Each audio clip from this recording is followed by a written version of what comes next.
vaut mieux faire des to-do à la semaine ou des to-do à la journée?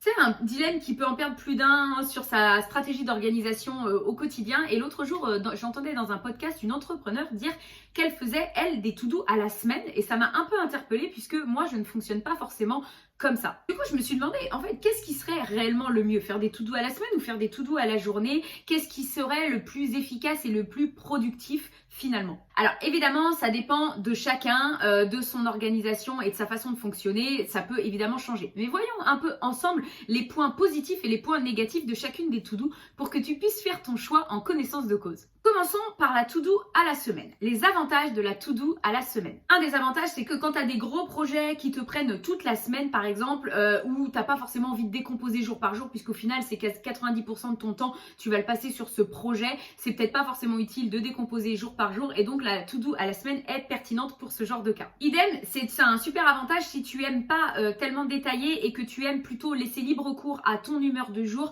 L'avantage de la to-do à la semaine, c'est que tu te notes tout ce que tu dois faire dans la semaine et tu décides au jour le jour de ce que tu fais en fonction de ton degré d'efficacité, d'humeur, etc. Tu choisis dans ta liste ce que tu as envie de faire sur la journée. Donc ça, c'est aussi un avantage. L'inconvénient de la to-do à la semaine, c'est que tu peux peut-être oublier toutes les petites choses qui vont venir se greffer au fur et à mesure de ta semaine et ce qui fait que tu te retrouves avec une liste qui finalement peut-être a tendance à grossir alors que l'idée, c'est quand même d'éliminer ce que tu as à faire et toutes les petites choses auxquelles tu n'as pas pensé en début de semaine, peut-être que tu peux les oublier. Idem, un autre inconvénient, c'est pour les personnes qui ont besoin d'être beaucoup cadrées sur une journée. Le fait d'avoir que des choses à faire sur la semaine, ça va peut-être les empêcher de passer efficacement à l'action et peut-être être... elles vont peut-être trop procrastiner justement parce que sur la journée, les choses n'auront pas été assez définies. Passons maintenant à la to-do à la journée, la to-do quotidienne. Voyons les avantages.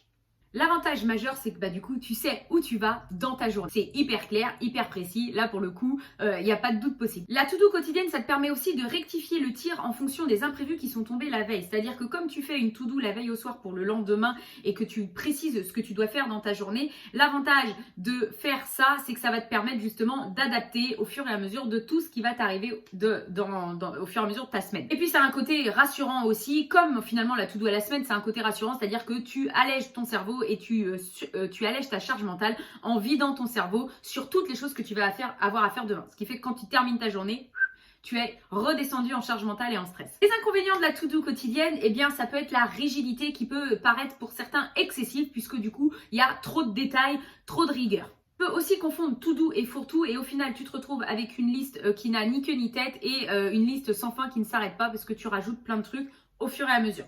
Idem, tu peux surestimer ce que tu peux faire et être en mesure d'assumer en charge le travail pour la journée. Et donc, tu peux peut-être te retrouver avec une liste beaucoup trop longue sur ce que tu peux faire dans ta journée. Et finalement, tu te retrouves avec une to-do à la semaine sur ta journée. Bref, c'est le bazar.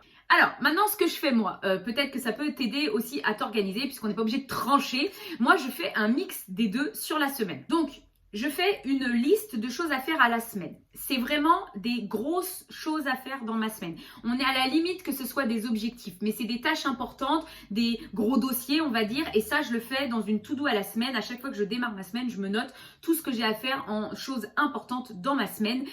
Et ça me permet d'avoir une ligne directrice qui quand même correspond à mes objectifs de la semaine et du mois. Et j'aime aussi, en fait, la veille au soir pour le lendemain, faire une to-do quotidienne. Ça, je pourrais pas m'en passer parce que moi, j'aime noter les petites choses, les petits détails de trucs à faire dans la journée. Par exemple, poster tel contenu sur tel réseau, penser à faire tel. Vraiment, moi, j'aime détailler et ça me permet vraiment la to-do quotidienne de ne rien oublier pour pouvoir être sûr d'être tranquille d'esprit. Voilà pour les avantages et les inconvénients de la to-do à la semaine et de la to-do quotidienne. Dis-moi toi en commentaire qu'est-ce que tu utilises. Est-ce que tu fais comme moi un mix des deux ou tu es beaucoup plus orienté to-do à la semaine ou to-do quotidienne? Si tu veux aller plus loin, il y a plein de choses dans la description. Je t'invite à aller regarder. Il y a notamment des contenus gratuits comme une formation pour t'apprendre à prioriser et t'organiser ou alors même un rétro-planning si tu veux organiser un projet dans le temps. Tu as aussi une formation qui va vraiment te permettre d'aller en profondeur. Et puis si tu veux qu'on aille encore plus loin ensemble, il suffit juste de cliquer sur le lien Calendly, prends un rendez-vous dans le calendrier